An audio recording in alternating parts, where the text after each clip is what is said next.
자, 성경암송의 6대 능력을 제가 지지난주죠? 소개했는데 세 가지는 이미 나눴습니다. 첫 번째가 영적 성장. 오늘 간증의 영적 성장 많이 나누셨어요? 네, 두 번째가 정서적 치유. 많이 치유되셨습니까? 네, 그 다음에 신체, 육체 치유. 많이 치유되셨습니까? 네, 이런 치유 부분이 사실 성경 암송을 통해서 제가 경험한 아주 큰 비중을 차지합니다. 작년에 1년 동안 금요 성령 치유 집회를 했잖아요. 근데 그 성령의 치유라는 것이 사실 말씀의 치유예요. 네, 말씀이 우리 안에 들어오면 제가 임상이 됐기 때문에, 임상으로 많이 경험했기 때문에 정서적 또 육체적 치유가 일어나는 상황을 저는 많이 경험했어요. 우리 교회도 계속 일어날 줄 믿습니다. 오늘은 사역 성장과 관계 회복 두 가지에 대해서 말씀드리려고 합니다. 성경 암송을 통한 사역의 성장이에요. 자, 이 사역 부분은 사실 목회자에게 적용되는 용어라고도 여러분이 생각할 수 있겠는데 사실 여러분도 지금 소그룹의 사역자들이십니다. 그렇기 때문에 사역자에게 있어서 성경 암송이 주는 유익이 무엇인가 오늘 그 부분을 나누도록 하겠습니다. 저는 이렇게 생각합니다. 제가 오늘 소그룹 이렇게 우리 남자 소그룹에서는 제 시간에 제가 안 하고 여기 올라왔어요. 오늘 제 얘기를 주로 하려고 그래요. 왜냐하면 성경 암송이 우리의 사역에 얼마나 큰 영향을 미치는가는 제가 가장 큰 경험을 한 사람이라고 생각합니다. 성경 암송은 복음 사역에 절대적인 도움을 제공합니다. 전도, 양육, 설교, 강의 등등에 있어서 성경 암송만큼 효과적인 방법은 없다. 저거 누가 한 말일까요? 보통은 제가 그동안 다른 분들 얘기를 했어요. 다른 분들. 존 파이퍼라든지 클린턴 우리 교수님이라든지 이런 분들, 저건 제 얘기가 저기 적혀 있는 거예요. 이름은 안 썼습니다. 제가 고백하는 말입니다. 자, 그런데 여러분 전도 하세요, 안 하세요? 안 하시나 본데 해야 돼요, 안 해야 돼요? 그러니까 암송의 필요성이 여기서 나오는 거예요. 평신도이지만 전도는 누구나 해야 되는 거잖아요. 근데 말씀을 암송해서 하는 전도와 그냥 해야 되는데 하는 전도는 전혀 다른 것입니다. 두 번째, 양육. 여러분, 양육 해야 됩니까? 안 해도 됩니까? 해야 됩니다. 교사는 교사로서 양육을 해야 되고요. 또 소그룹 여러분 리더로서, 목자, 부목자로서 양육을 하고 계십니다, 지금. 그래서 성경 암송은 양육에 있어서도 절대적이다. 그 다음에 설교 및 강의에 있어서도 성경 암송만큼 좋은 방법이 없는 거예요. 물론 여러분은 저만큼 설교를 많이 하지는 않지만 가끔 나와서 시킬 때가 있습니다. 우리 교회는 권사님들 같은 경우는 저는 분명히 목회자라고 말씀드렸고 장로님은 더할 나위가 없이 설교자로서 준비가 되어야 합니다. 그래서 제가 오늘 제 얘기를 조금 하도록 하겠습니다. 먼저 전도입니다. 자, 전도와 성경 암송은 어떤 관계가 있느냐? 여러분이 알고 있는 전도 프로그램이라는 것이 있습니다. 그런데 그 탁월한 전도 훈련 프로그램들의 공통점이 있습니다. 그것은 전도자에게 전도할 복음 메시지를 완전히 암송하게 한다라는 거예요. 예를 들면 전도 폭발 들어보셨어요? 자, 지금 들어보셨죠? 전도 폭발이라고 지금. 여러분 전도 폭발이 A4 용지 한 8장 정도를 다 외워야 돼요. 글자 10 정도로, 12로 키우면 한 10장을 처음부터 끝까지 다 외우는, 그 16주 동안 모여서 그거 암송하는 게 훈련입니다. 그러니까 전도 폭발을 훈련 받았다는 얘기는 뭐예요? 10장을 다 외웠다니요. 깡그리 외우는 거예요. 그 다음에 사형리는 아시죠? 네, 사형리. 혹시 못 들어보셨어요? 지금 들어봤잖아요. 사형리. CCC, 대학교 학생 선교회에서 만든 전도 프로그램이 이것도 다 외웁니다. 저는 내비게이터 출신입니다. 내비게이터는 다리 예화라고 예수님이 다리가 돼서 우리를 구원하신다는 그런 그림이 있거든요. 그것도 다 외웁니다. 자, 이런 유명한 전도 훈련 프로그램들은 전도 메시지를 암송할 것을 요구하며 그 결과는 매우 많은 결실로 이어집니다. 성경 암송을 통한 전도, 또 성경 암송을 통한 다른 사역에 대해서 우리가 예를 하나 들어드리도록 하겠습니다. 먼저 중국 신장, 제가 있었던 중국 신장에서 저를 통해서 성경 암송에 도전을 받은 한 선교사님의 사례를 들도록 하겠습니다. 자, 그분은 저와 함께 위구르족이라고 하면 무슬림이고요. 언어는 약간 터키어하고 비슷해요. 문자는 아랍어랑 비슷해요. 여러분, 라면을 이렇게 으깨 갖고 딱 뿌려놓으면 뱅글뱅글 이렇게 어지럽죠? 문자가 딱 그렇게 생겼어요. 도대체 이게 글씨냐 라면 땅이냐 구별이 안 가요. 근데 그거를 공부를 해야 되고 그 말로 전도를 하는 게 쉬울까요? 어려울까요? 어렵죠. 어려워요.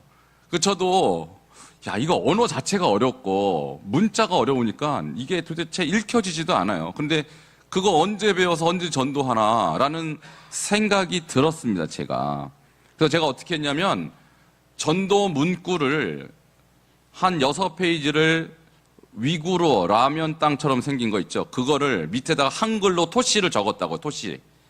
예를 들면 하나님을 당신을 사랑한다. 후다 시스니 쉐이도, 이거를 한글로 후다 시스니 쉐이도 이렇게 적었어요. 그러니까 제가 읽을 때는 한글로 읽지만 듣는 사람은 위구르로 들리는 거예요. 정확한 발음은 아니겠지만 어쨌든 그거를 7장을 그냥 깡그리 외웠습니다. 그리고 위구르족 만날 때마다 후다 시스니 쉐이도, 깜짝 놀라죠. 후다 시스게 아타클감 미흐리 토그르시다 앙리시니 할람시스. 알아들으셨어요? 못 알아들으셨어요? 여러분은 못 알아면 저는 그걸 외워갖고 얘기했다고요. 이렇게 후다 시스니 쉐이도 훈자 툰지 아담 아와 아나 야락간 차거다 외지는 왜 부러지대 야라띠. 이걸 다 외웠다고요. 알아들어야 못 알아들어요. 근데 그 사람들은 알아듣는다고요. 저는 뜻도 모르고 한글로 그냥 소위 말해서 악으로 깡으로 외웠습니다. 할 수 있을까요? 없을까요? 할 수 있을까요? 없을까요? 제가 했으니까 여러분도 할 수 있습니다. 그러니까 이렇게 해서 악으로 깡으로 잡아간 외워서 위구르족 만나면 후다 시스니 쉐이도, 내가 할 수 있는 말은 그거밖에 없는 거예요. 다른 건 몰라요. 외운 거 외에는. 근데 그거 듣고 위구르족이 예수님을 영접하더라고요. 할렐루야. 그러니까 언어의 장벽 물론 있죠, 선교에. 근데요, 마음만 있으면 장벽을 뛰어넘습니다. 제가 그렇게 하는 걸 보고 하는 선교사님, Y가 이제 성이, 생각하세요? Y로 시작하는 거. Y씨 선교사님이 감동을 받고 저랑 똑같이 무조건 외워서 하는 거예요. 무조건 외워서. 그전에는 아무리 전도해도 못했던 분입니다. 근데 이분이 이렇게 간증한 거예요. 저는 신장에서 사역한 지 몇 년이 지나도 현지인에게 전도하는 것이 힘들었습니다. 일단 위구르어가 너무 어렵게 느껴졌고 더구나 무슬림들에게 접근하여 그들의 말로 복음을 전한다는 것이 엄두가 나지 않았습니다. 저도 그랬으니까, 저도. 그러나 신재혁 선교사님에게 성경 암송 전도에 대한 도전을 받고 열심히 위구르어 성경을 암송했습니다. 성경 한 구절을 수백 번에서 수천 번까지 반복하고 또 반복하니 어느 순간에 위구르어가 내 입에 자연스럽게 흘러나왔습니다. 저 지금도 자연스럽게 흘러나오잖아요. 제가 위구르어 안 한 지 얼마나 오래됐는데 지금 4년도 넘었어요. 근데 안 잊어버려요. 안 잊어버려요. 그리고 현지인에게 가서 복음을 전하는데 나도 모르게 복음의 능력이 내 입을 통해 상대방에게 임재하고 있음을 느낄 수 있었습니다. 이전에 느끼던 그 어떤 두려움도 느낄 수 없었습니다. 계속해서. 그 현지인은 몸에 병이 있었는데 나는 그를 위해 담대히 기도해 주었고 그날 현지인은 내 전도를 통해 예수님을 영접하게 되었습니다. 이것은 신장에 온 지 몇 년 만에 처음 일어난 놀라운 일입니다. 저는 이 일을 통해 무슬림에게 전도하는 것이 가능하다는 것을 확신하게 되었습니다. 여러분, 한국말로 전도 문구 외워서 전하는 게 쉬울까요? 어려울까요? 미국어로 외우실래요? 한국어로 외우실래요? 저도 한국 사람입니다. 저도 전도 포팔 다 외웠어요. 사형리 다 외웠고요. 아까 그 다리웨어 다 외웠어요. 그리고 저는 대학 다닐 때도 학교 캠퍼스에 가서 혼자 밥 먹고 있는 사람 있죠? 혼자 밥 먹는 누가 사실 말 안 시키잖아요? 저는 그냥 그 자리 앞에 앉았어요. 그리고 외운 거 그냥 하는 거예요. 듣든지 말든지. 혼자 서울역 가서 기차 기다리는 사람 옆에 앉아서 제가 외운 거 그냥 하는 거예요. 그 사람이 듣든지 말든지. 여러분, 그러니까 부담이 없어요. 그냥 나는 외운 거 하면 되는 거예요. 역사는 성령님이 하시는 겁니다. 자, 이렇게 해서 성경 암송을 통해서 전도가 가능하다는 거. 자, 여러분 될 줄 믿습니다. 자, 두 번째, 성경 암송을 통한 사역의 성장은 설교와 강의에도 뚜렷하게 나타나요. 여러분, 설교자의 역할은 제가 하고 싶은 말 하는 게 아니죠. 제 사상을 여러분에게 전하는 게 아니라 하나님의 말씀을 그대로 온전히 전달하는데 저의 사명이 있는 거 아니겠어요? 근데 제가 성경 말씀을 암송하지 않으면 누구 얘기하겠어요, 그러면? 뭐 세상 얘기, 들은 얘기, 내 생각 이런 거 얘기하지 않겠어요? 네, 하나님 말씀이 여기 들어있으면 그거 얘기하느라고 시간이 다 갑니다. 그래서 여러분도 앞으로 제가 설교 시킬 건데 특히 권사님들, 장로님들은 마음의 준비를 하셔야 되는데 설교를 어떻게 해? 물론 지금까지 여러분이 우리 공과 읽으시라고 그랬어요. 지금까지 읽으시라고. 근데 앞으로는 읽지 않습니다. 외워서 합니다. 외워서. 이미 여러분이 외운 것만으로 충분히 설교할 수 있어요. 솔직히 우리나라의 목회자들이 몇 구절이나 암송하겠습니까? 평균적으로. 열심히 하는 분이 한 100구절 할까요? 열심히 하는 분들이. 근데 우리 교회는 기본이 100구절이잖아요. 기본. 그리고 매주 한 구절씩 해서 지금 3년 이상 했잖아요. 150 몇 구절째 지금 하고 있잖아요. 그러니까 여러분이 알고 있는 구절만 그냥 설명하지 마시고요. 그냥 나와서 암송만 해도 훌륭한 설교입니다. 할렐루야. 동의를 안 하시네요. 제가 그랬잖아요. 내 생각이 설교가 내 생각 말하는 게 아니라 했잖아요. 하나님 말씀 그대로 전하는 게 설교입니다. 그러니까 가장 완전한 설교는 뭘까요? 암송 설교입니다. 딴 얘기 하지 마시고 하나님 말씀이 이렇다 라고 그냥 쭉 암송하고 들어가시면 돼요. 할렐루야. 한 절 암송, 그럼 한 절 설교, 두 절 암송, 두 절 설교예요. 많은 것을 할 필요가 없다는 것이죠. 물론 거기에 의미들을 조금 해석하면 더 좋겠지만 그게 어렵다면 암송만 하고 들어가도 완전한 설교예요. 그래서 제가 우리 셋째 주 저녁마다 테필린 온 가족 예배 드릴 때 암송하고 들어가시잖아요. 그죠? 그게 설교라고요. 제가 항상 말씀드려요. 제가 하는 설교보다 그게 더 온전한 설교라고요. 그러니까 이미 여러분은 하셨습니다. 동의가 안 되세요? 이미 여러분은 설교를 하셨다고요. 앞으로도 계속 그렇게 하시기 바랍니다. 자, 계속 암송을 하면 깊은 묵상을 하게 돼요. 깊은 묵상. 그래서 설교자가 주일 설교하기 위해서 막 준비해서 하는 설교하고 평소 때 늘 묵상했던 말씀 가지고 설교하는 거 전혀 차원이 다르겠죠. 저도 평생 암송했던 구절 그리고 늘 묵상했던 구절 가지고 설교합니다. 그러니까 깊은 묵상을 통한 설교를 할 수 있다라는 거예요. 암송이라는 것이. 그 다음에 설교와 강의에 대한 부담이 감소가 돼요. 저는 이제 중국 사람한테는 이제 중국어로 물론 강의를 하고 설교를 합니다만 여러분 남의 나라 말로 설교하는 게 쉬울까요? 어려울까요? 어려워요. 근데 저는 주일날 우리 교회에서는 지금 오전에는 한 30분 설교합니다. 오전에는. 저녁에는 한 40분 설교해요. 근데 중국 사람한테는 1시간 설교해요. 1시간. 근데 그 1시간 설교하는 게 매주 1시간 분량 준비하는 게 보통 일이 아닌데 큰 부담이 없었습니다. 왜? 암송한 거 가지고 그냥 한 절 한 절 설명하면 되니까. 암송하고 설명하고, 암송하고 설명하고. 그러니까 한 시간이 별로 길게 느껴지지 않아요. 그러니까 여러분도 앞으로 설교할 일이 물론 저보다 많지는 않겠지만 혹시 여러분이 누구를 가르칠 일이 있을 때 암송한 것을 가지고 제가 해설도 가르쳐 드리잖아요. 해설도. 그러니까 그렇게 하면 설교와 강의가 어렵지 않습니다. 그래서 우리 이 시간이 특히 우리 감리신학교 바이블 칼리지이면서 동시에 감리신학교의 평신도 신학 과정이잖아요. 그러니까 여러분 설교학을 동시에 배우시는 것과 마찬가지입니다. 그래서 우리 교회에서 이 훈련을 받은 분들은 설교할 수 있습니다. 믿으십니까? 아멘입니다. 그 다음입니다. 저의 사례를 조금 글로 적어봤습니다. 설교와 강의에 대한 것인데요. 필자는 여기서 필자 저를 말하는 거예요. 제가 이제 원고를 이렇게 썼기 때문에 현지어로 성경을 암송함으로써 설교와 강의에도 큰 도움을 받고 있다.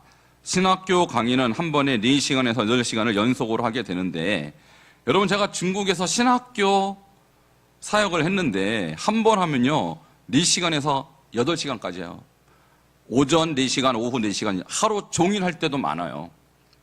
자, 이렇게 하루 종일 강의를 하는 것도 여러 구절들을 암송한 이후로는 부담을 많이 느끼지 않습니다. 자, 그리고 주일 설교의 경우에는 1시간 정도 하는데 설교의 분문은 대부분 필자가 이미 암송한 구절을 가지고 설교를 하기 때문에 원고를 보지 않고도 자유로운 분위기 속에서 설교를 할 수 있게 되었습니다. 이게 이제 중국에서 제가 그렇게 했고 지난 필리핀 때 혹시 같이 가셨던 분들 계실지 모르겠지만 제가 대학교 때 내비게이터 성경 구절 영어로 다 외웠고 또 중요한 구절들을 다 외우고 있었기 때문에 필리핀에서도 아주 오랜만에 영어로 설교했는데 어땠어요? 그때 좀 알아들으셨어요? 장로님? 못 알아들으셨어요? 자, 이제 알아듣고 못 알아듣고 중요한 게 아니라 갑자기 영어로 설교해 주세요라고 할 때 얼마나 당황이 돼요. 듣는 사람은 영어밖에 못 알아들으니까. 그때 제가 암송했던 구절 그냥 쫙 나열했어요. 그러니까 듣는 사람이 하나님 말씀이니까 아멘 아멘 하더라고요. 그럼 됐지 뭘 더 바랍니까? 그러니까 여러분도 한국어로 열심히 암송해 두시고 시간이 혹시 여러분에게 말씀을 좀 전해달라 또는 말씀을 가르칠 일이 있으면 그냥 암송 쭉 하시면 돼요. 부담 갖지 마시고 이렇게 제가 했습니다. 그다음에 이어서 그 밖에 결혼식 주례, 세례식, 성찬식, 병자 신방, 상담 등 수많은 사역들이 언어의 한계를 갖고 있는 선교사들에게 큰 부담인데 나는 이 모든 사역을 성경 암송을 통해 비교적 편안한 마음으로 감당할 수 있게 되었다. 각 상황에 맞는 성경 구절들을 모두 암송했기 때문이다. 자, 그 다음에 세 번째입니다. 제자 양육 부분에 대해서 말씀드립니다. 자, 성경 암송은 구원의 확신을 갖게 하고 1:1 제자 양육자로 훈련시키며 전도자로 헌신하는 데 가장 효과적인 방법입니다. 그래서 우리가 처음으로 예수 믿는 사람들에게 성경을 가르치는데 막 이것저것 가르치는 것이 아니라 핵심 구원의 확신 구절을 가르치고 그걸 암송시키면 그 구절이 그 사람을 회심시키는 거지 우리의 말솜씨로 회심시키는 것이 아닙니다. 그래서 레비교회의 창시자 도슨 트로트맨은 교회에서 20구절 성경 암송 대회 때 20구절 암송한 것 중에 하나가 요한복음 5장 24절 사망에서 생명으로 옮겼느니라 이 구절에 감동을 받고 길거리에서 즉시 예수님을 영접한 그런 사람입니다. 그러니까 회심은 누구의 어떤 이 실력이 아니라 말씀의 능력인 것입니다. 그래서 암송을 하면 회심이 가능하고 암송하지 않으면 진정한 회심이 일어나지 않아요. 두 번째 1:1 양육도 마찬가지입니다. 우리가 이제 1:1로 새로운 신자들 오고 그럼 우리 교회도 이제 양육을 하는데 이분들 뭘로 어떻게 양육할 거냐? 물론 우리 교회는 오학신 그 교재가 있죠. 그게 다 암송 구절로 연결된 그런 교재입니다. 그래서 양육도 암송으로 하는 거예요. 그리고 전도와 선교도 제가 했던 그 사례와 같이 전도도 성경 구절, 전도 핵심 구절을 암송해서 전도하는 겁니다. 이렇게 사역은 하나님 말씀을 암송할 때 굉장히 빨리 성장하는 그런 경험을 저는 갖고 있어요. 또 한 분의 사례를 말씀드립니다. 특별히 이번에는 제자 양육에 대한 사례인데요. 제가 중국에 있어서 중국 선교사님 한 분을 사례를 듭니다. 이분은 K 선교사님이신데 이렇게 저에게 답을 해줬어요. 이분은 저와 함께 내비게이터라는 단체에서 성경 암송을 많이 했던 분인데요. 이렇게 대답하십니다. 성경 암송을 하면 구원의 확신, 기도응답의 확신, 승리의 확신 등 확신 있는 삶을 살게 됩니다. 그래서 말씀을 열심히 암송한 현지 친구들은 믿음이 견고해집니다. 이것은 예외가 없습니다. 성경 암송을 열심히 암송한 영혼들은 믿은 지 얼마 되지 않았음에도 불구하고 기도에 힘이 있습니다. 자, 이어서요. 자기 생각이 아닌 말씀에 의지해서 기도를 하기 때문입니다. 말씀은 치료약과 같습니다. 게으름, 말, 분노, 미움 등 개인에 따라 극복해야 될 많은 주제들을 관련 성구를 암송함으로써 극복할 수 있게 됩니다. 이와 같이 현지 영혼들을 세울 때 말씀 암송은 큰 유익을 줍니다. 라고 K 선교사님이 간증을 해 주셨어요. 그러니까 우리도 마찬가지예요. 제가 내비게이터라는 선교단체에 들어가서 충격받았던 것이 믿은 지 얼마 안 되신 분이 저보다 믿음이 더 좋은 거예요. 어떻게 이렇게 급성장하게 됐는가? 말씀을 암송했기 때문입니다. 그래서 우리 자신도 그렇고 앞으로 우리 교회에 오실 분들이 믿음의 성장이 빨라지는 길이 성경을 암송하게 하는 것입니다. 자, 이것이 제가 두 번째로 여러분께 말씀드리는 부분이고요. 오늘 시간 관계상 준비된 게 또 하나 있는데 성경 암송의 능력 관계 회복 문제는 다음 주에 다루도록 하고 오늘은 이 사역을 하나님께서 어떻게 일으키시는가에 대한 부분만 이렇게 나누도록 그렇게 하겠습니다. 자, 그러니까 여러분이 지금 하실 일은 내가 성경 암송을 통해서 전도의 부분 또는 제자 양육의 부분 또는 설교나 강의에 대한 그러니까 누구를 가르치는 그런 부분에 있어서 내가 어떠한 변화가 있고 또 어떠한 유익을 나는 경험했는지 그것을 이번 주에 간증하시면 되겠습니다. 자, 맨 마지막에 원래 14강 복습을 위한 질문으로 한번 쭉 가보시기 바랍니다. 저기 있죠? 자, 나는 성경 암송을 통해 전도, 설교, 제자 훈련에 도움을 받은 간증이 있는가? 자, 이 부분을 여러분이 이번 주에는 A4 반장 분량 간증문으로 써주시면 되겠습니다. 자, 원래 2번도 오늘 하려고 했는데 오늘 나누는 또 관계로 시간이 부족해서 이것은 다음 주로 넘어가도록 하겠습니다.